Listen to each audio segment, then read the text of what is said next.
Cannot start without the coffee. It's these dashed long winter nights, you know. Nothing to do but read in front of the fire. Luckily, there's a jolly good secondhand bookshop just around the corner. Buy all my old novels there. Okay. And in the pages of one particular novel, you discovered some rather illicit material. For which your wife admonished you harshly, it seems? Yeah, she slapped you across the face. Demolished. Don't know about admonished. Demolished might be rather closer to the mark. And beast is most certainly an apt description. That's what you get. He deserved that one too. And the carpet, was that destroyed by fire when a candle fell on the floor? Afraid to say it was. Happened in the blink of an eye, you know. The whole place filled with smoke. Couldn't see a bally thing. I was caught between the old stick's rage and the raging flames. Did he call her an old stick? I don't know if I like that. You paint a horrid picture, sir. One that would have been most entertaining. That's sympathy for you. Didn't take long for the fire to spread, of course. The bally furniture started going up as well. We've had to hide the mess behind that screen for the time being. Oh, I see. Over here, Mr. Gary Deb? Well, you have nothing more to hide now, if you'll allow me. Let me just help myself. Oh, the bookshelf. Oh, that's sad. That's scary too, though. Had all my favorite old novels in that case, but as soon as the fire got hold of them, that was it. Whoosh, up in smoke. Gosh. Then the wife started hurling things at me. She was pissed. What a terrible sight it must have been. There was I, backed up against the window, under heavy enemy fire, incendiary books, incoming 10 to the dozen. Worst of it is, I lost my favorite book called The Lion's Pride. The Lion's Pride. Ah, yes. Your notorious love of big cats coming through again. I assure you, the title didn't influence my choice in the slightest. Okay, so the poor man really did lose something dear to him as a result of the ferocious beast's rampage. Mr. Sholm's deductions turned out to be correct once again. Only because of us. Way to just give him all the credit. It can only be described as a great British wonder. What? I tell you, it was total carnage. Flames everywhere, and the old stick in full fettle. Out of interest, what time of day was that? Not sure I can remember. It was 2 days ago now. Let's see. Around 5 o'clock, I think? It was about the same time that the incident happened. Yeah, the incident, as a terrifying incident was unfolding outside your window on the street below. Even more terrifying on the inside, I can assure you. The whole Blighty could have been flattened outside my window at that moment, and I wouldn't have noticed a dashed thing. Oh, really? Yeah, he had way more important things to deal with, like an angry wife.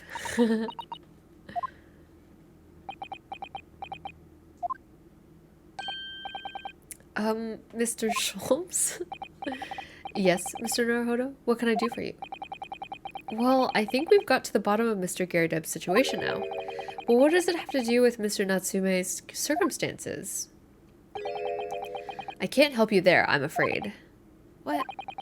My dear fellow, if you recall, I did say as much from the outset. I warned you that although I knew the retired armyman was to be hiding something, I could not be sure whether his secret would prove to be of relevance or not. I just knew you were going to say that. Okay. Now, Mr. Naruhodo, you mustn't lose heart. Bear in mind that all things fall into one of only two categories, those relevant to the case and those not. I mean, that makes no sense to me. That makes sense to me. It couldn't be more clear. Well, no matter. It is of far greater importance that you make up your mind now. Visiting hours at the prison will soon be over. Oh no, is it that time already? Oh, should we go back to Natsume? If we're to accept... Oh, we haven't even accepted the case yet. If we're to accept Mr. Natsume's case, we have official paperwork to attend to. Oh, so that's it. No more time to think. It's no brainer. We're gonna take it. Otherwise, it's like roll credits. Perhaps you'd like to betake yourselves to bidding us farewell now. I must prepare supper for Mr. Garadeb. Oh, yeah. I'm so sorry. Thank you both very much for your time. Soseki-san will be waiting for us, and I'm going to have to give him an answer. I mean, yeah, I still think it's a no-brainer. We're gonna do it, right? Right? Okay, back at the prison.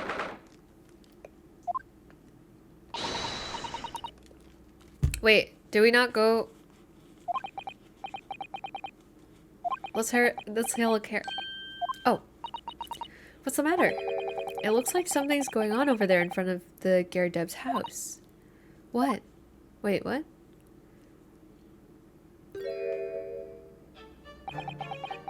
I know thee not, old man. Falter thy prayers. Who are you calling an old man, you rum-looking nimmy-ninny-pimmy-nee?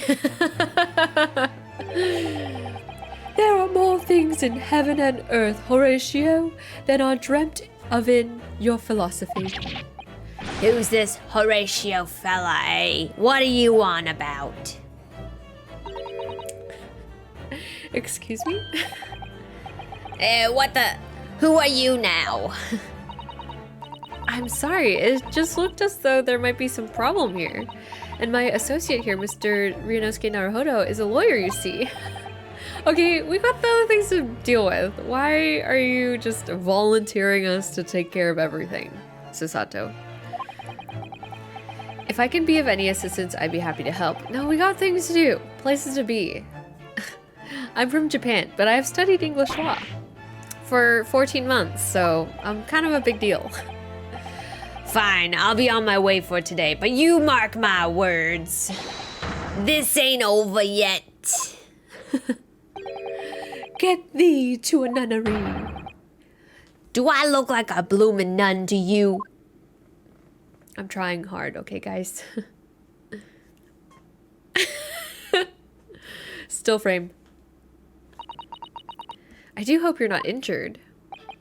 Oh, fair Eastern maiden, thou art so gentle, thank you. What was that all about? There are more things in heaven and earth, Horatio, than are dreamt of in your philosophy. Pretty sure you just said that already. I'm not Horatio either. Forgive the inquiry, sir, but are you a lodger here in the Garadeb residence? Oh, fair Eastern maiden, thou art so right. Yes, I do dwell in this humble abode. Mr. Garadeb mentioned that he had another lodger, didn't he? This must be the man. Oh, maybe we can ask him questions. Do you happen to know the other lodger who lives on the first floor? Ah, yes, a gentleman named Natsume. Oh, more worthy a polemist in my battle of words ne'er could there be. Sorry, battle, did you say? Who was the stronger, Hamlet or Macbeth? Mr. Natsume and I sparred long into the night. Nice. I see. I don't fully understand, but it seems Mr. Natsume and this gentleman are acquaintances at least? So, fair maiden, so good gentleman, I can tarry here no longer. Fare thee well. Okay, bye. I didn't really understand him, but I think he's returned to his room. It seems he's unaware of what's happened to Mr. Natsume, so he can't really help us. With Soseki-san and that man as lodgers, the Garadeb house is certainly full of eccentrics. Anyway, I'll go and find a carriage. Nice. Yes, I'm sure Mr. Natsume is eagerly awaiting our return. Let's hope we don't get to the prison before visiting hours are over. Yeah. Okay, now we're gonna go to the prison. Okay. for how weird he was. 6:31 p.m. local prison cell 9. Okay. It's getting late. Close to my bedtime. All right. Oh, it's you. I forgot what. How did I don't remember how did his voice. Oh, it's you. You're here. You came. Locum student Mr. Naruhodo, Esquire. I can't believe you came back. I'm so touched. We're sorry to have kept you waiting, Mr. Natsume. Oh, no. Think nothing of it. Relax. If I were a cat, I would purr with pleasure at the company of such fine compatriots. Noble, nurturing, never failing Nipponese. Oh, now let's not get carried away. I quite agree. There's nothing more reassuring than the familiarity of one's native land. On the other hand, who is that? Oh, it's Sholmes. It is through friendship, transcending international borders, that one truly appreciates the fact. Such is my belief, at least. Yes, it's you! The miserable, rotten spy! Herlock Sholmes! Mr. Sholmes, what are you doing here? I have no intention of doing anything per se, save observing, of course. Whatever do you mean, Mr. Sholmes? Well, having encountered some curious reading material in that gloomful room, and having unmasked the secret identity of that eccentric pair, I decided I should drop in on my way home to see how our divested friend is faring. I totally thought that said farting. Gloomful room. At least your accommodation here offers a window, my dear fellow. In that sense, it is the superior option. Dang! You're saying a jail cell is better than your current lodgings? Anyway, I must commend you on your taste in books. My day has been a delight and cost me not a penny. How dare you, Herlock Sholmes? You put me in the cell and now you're just reading my fucking books. Ugh. I've had it. I'm through. I'm at the end of my rope. I should never have come to Great Britain. It was a terrible mistake.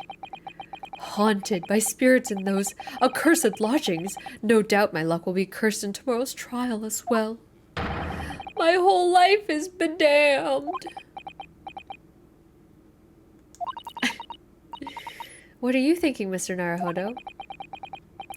He mentioned that once before, didn't he? That his lodgings were cursed, I mean? Did he? And there is much truth in Mr. Mustache's words. What? Cursed is a wholly appropriate description, I would say, for the man's lodgings, and indeed for tomorrow's trial. What's that supposed to mean? Yeah, what the fuck?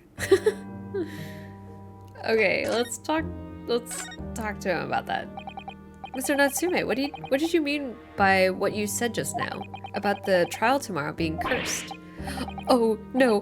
Why are you looking so grave? You're making me nervous. I was just getting carried away, that's all. I didn't mean anything by it. Oh, I see. It's really agitated him. You don't mean the trial really is cursed somehow? He's like super paranoid.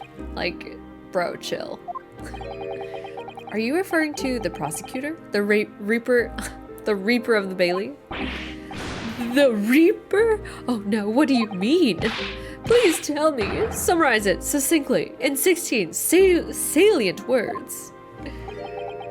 No defendant has ever survived a trial in which the Reaper stands for the prosecution, ever. Except for yesterday, what the heck? Oh wait. No, Mr. McGilda died. Oh shit. Oh my goodness, can it really be true? That was 16 words exactly. Was it?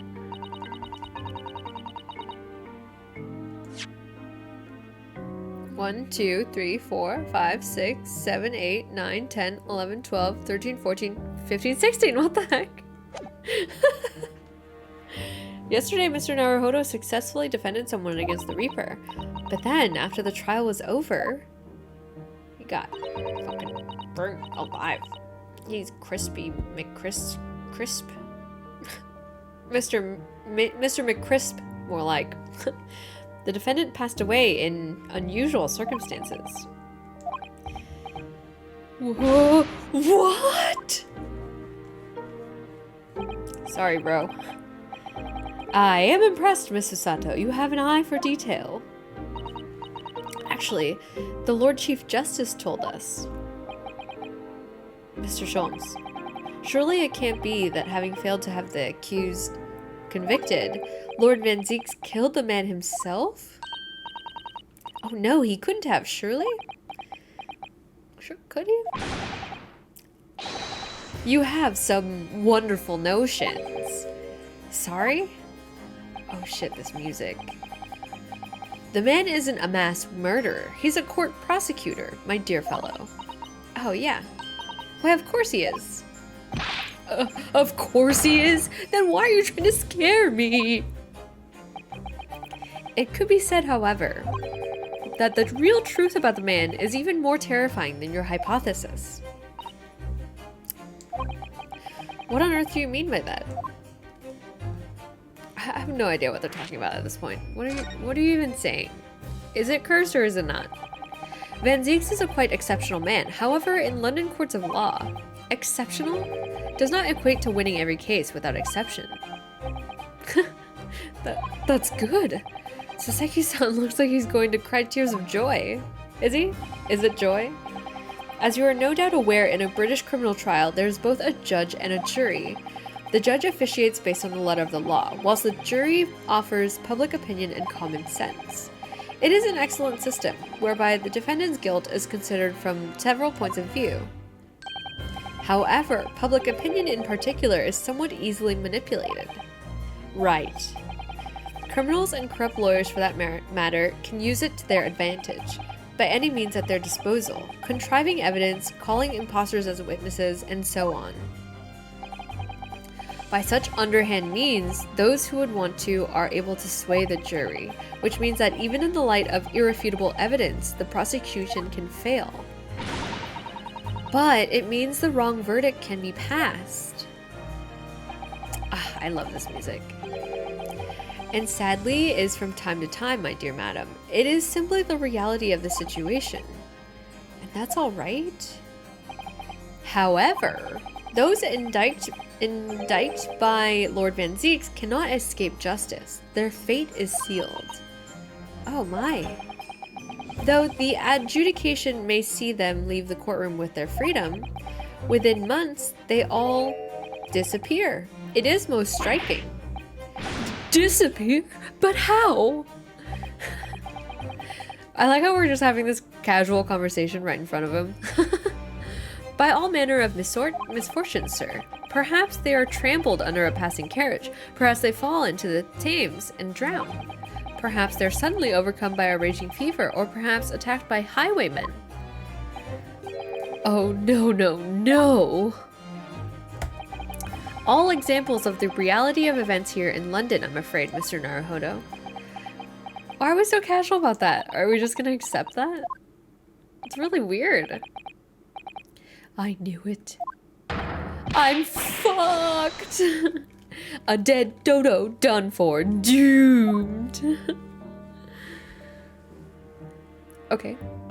Okay, let's talk about your lodgings. Why is it cursed? When you said accursed lodgings before, you were referring to your room at Mr. Garrideb's house, I assume. Do you mean to say you believe the place is cursed? It's been a year now since I came to Great Britain. But I'd only been in London a week before I started to notice strange feelings in myself. That didn't take long then. Everywhere I looked, there were foreign faces staring at me, laughing behind my back. I was sure people were talking about me. I started to become nervous about going outside. They were always staring at me, all the time, from dawn till dusk. So I shut myself away in my room, but even that didn't help. The fear wouldn't go away. That's why he boarded up his window. Dang, it's kind of crazy, honestly. You must have been very lonely, having been away from your homeland for such a long time. I've had to move a number of times, most recently to that room on Briar Road a week ago. Yeah, why did you choose there? It seems a little inconvenient. The rent is cheap. I have so little money. It appealed to me straight away. Of course, I asked why it was so affordable. The landlord just simpered and said, "The room is cursed." Oops. Oopsies. He quickly tried to cover his mistake, but it was too late, so I told him, "If you have something to say, then say it. But if not, don't mention it in the first place." Yeah, well said. But it was true. It was all true. You mean the room really is cursed then? Ever since I moved into that windowless hellhole, my sleep has been plagued with nightmares. I awake feeling as though I'm being choked to death. What? And in my waking hours, people are stabbed in front of me as I walk down the street. I'm branded a killer, thrown in prison. Nobody wants to know me. I'm surrounded by scary, sinister spirits. If only there was someone, just one person on my side. Can no one find it in his or her heart to believe in me? Really, no one at all? I mean, to believe. Yes, to believe. I don't know, man. Let's talk about believing. Mr. Sholmes. Me, Mr. Naruhodo? Pray, what can I do for you? It's about the case on the SS Buria, if you recall. Ah, the Buria. Ah, that case. The one with the snake. The speckled band. Yes. At that time, I was a suspect, but you believed in me and listened to my side of the story, and you helped us to investigate. I did, didn't I? Interesting. What I want to know is why? Why did you believe me? I see, yes. You mean because you were a grimly dressed, shady Eastern fellow found with the victim in a locked room? Oh. Well, if you'd like, yeah. I'm a little surprised that the answer requires explanation, my dear fellow. It's quite simple, really. You said I didn't do it. But I could have been lying. Surely you must have had your doubts. You must have suspected me a little. Oh, it's gonna get sentimental. I think perhaps you have misunderstood. I never recall believing in you, nor in that which you were telling me. What? You see, the only things I believe in are the facts. Are those I choose to believe in. Fair enough.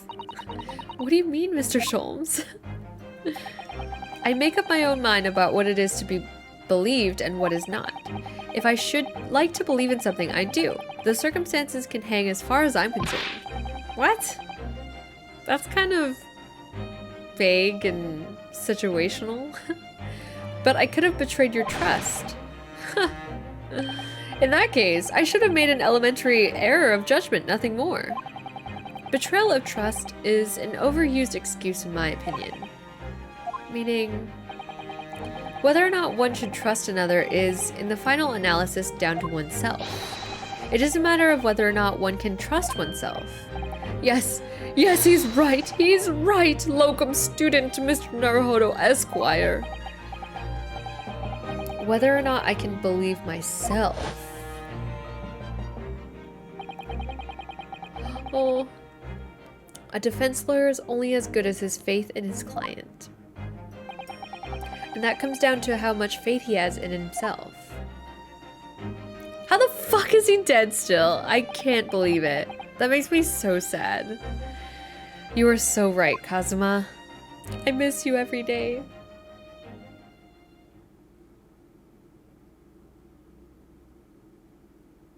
Alright, roll credits.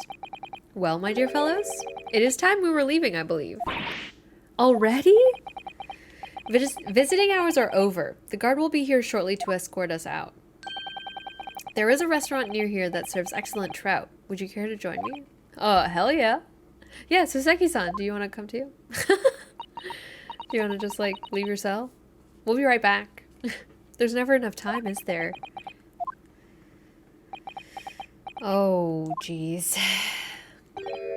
Mr. Natsume, if you'd like, in the trial tomorrow, I'd be happy to represent you. I'm glad we didn't just weren't given the choice, because the choice was obvious, right?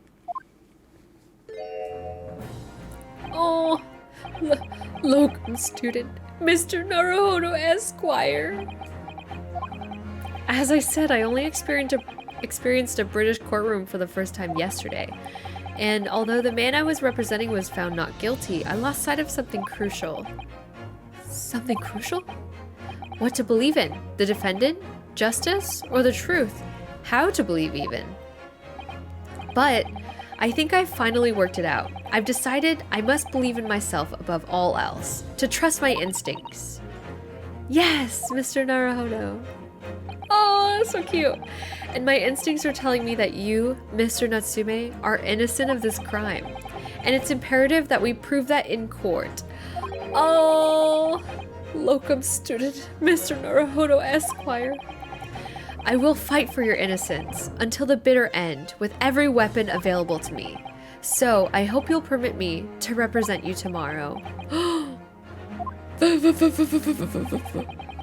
As I said when we first met, I'd like to entrust my fate to someone who will listen to me in my native tongue. Of course, Mr. Natsume. Oh, we're gonna like hug it out, or... It would be fair to say, Mr. Naruhodo, that your mind was, in many ways, made up from the outset.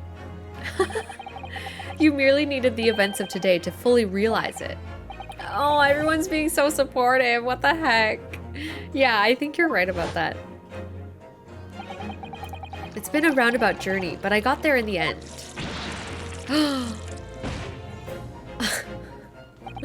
Mrs. Sato, would you be willing to stand by my side tomorrow and help me in court? Oh, what the heck? This is so cute. Absolutely. As I said this morning, you may consider me your personal judicial assistant. Oh my god, what the heck? They're so cute. The shocking events of yesterday's trial still weigh heavily on my mind, but it's time to stop looking backwards. Kazuma believed in me, and Mr. Sholmes believes in me now too. So it's time that I learn to believe in myself.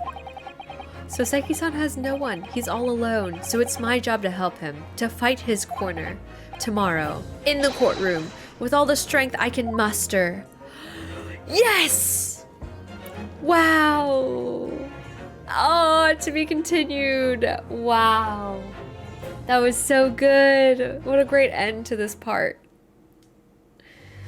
All right, I'm gonna end the video here. Great stopping point. Tomorrow, we're going to start the trial. That's crazy. Thank you so much for watching. I hope you enjoyed it. Don't forget to subscribe to my channel for more content, and I will see you in the next one. Thanks. Bye, guys.